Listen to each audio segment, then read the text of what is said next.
یوم شک کے روزے کا بیان۔ شافعیہ کہتے ہیں کہ یوم شک شعبان کی 30ویں تاریخ ہے، جس کی شب میں لوگ رؤیت ہلال کا چرچا کر رہے ہوں لیکن شہادت کسی نے نہ دی ہو،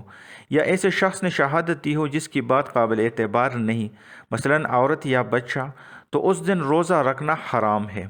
قطع نظر اس کے کہ اس سے پہلے دن غروب کے وقت مطلع صاف رہا ہو یا ابر آلود رہا ہو۔ اگر لوگوں میں رؤیت ہلال کا چرچا نہ ہو تو اس روز کو قطعی طور پہ شعبان کا دن تصور کر لیا جائے، البتہ اگر کوئی ایک شخص معتبر بھی شہادت دے دے تو وہ قطعاً رمضان کا دن ہوگا۔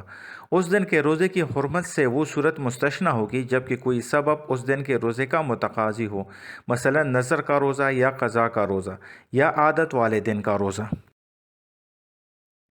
عادت والے دن سے مراد یہ ہے کہ کوئی شخص ہر جمعرات کو روزہ رکھنے کا عادی ہو اور جمعرات یوم شک کو آ پڑے تو وہ روزہ حرام نہ ہوگا، بلکہ اگر روزہ واجب تھا تو واجب ہوگا اور اگر نفلی تھا تو وہ مندوب بتصور ہوگا۔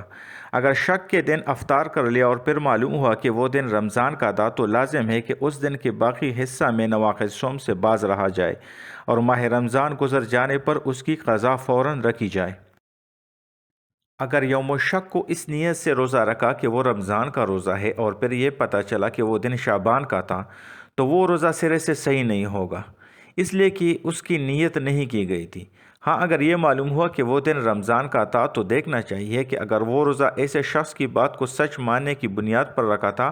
جس کی شہادت مانی نہیں جاتی، مثلا غلام یا بدکار انسان، تو رمضان کا روزہ صحیح ہوگا۔ اگر اس کی بات کو سچ نہیں جانا تھا باوجود اس کے روزہ رکھ لیا تو رمضان کا روزہ نہیں مانا جائے گا۔ اگر یوم شک کے روزہ کی اس طرح نیت کی کہ اگر یہ دن شعبان کا ہوا تو یہ روزہ نفلی ہوگا، اگر رمضان کا دن ثابت ہوا تو فرض رمضان ادا ہو جائے گا۔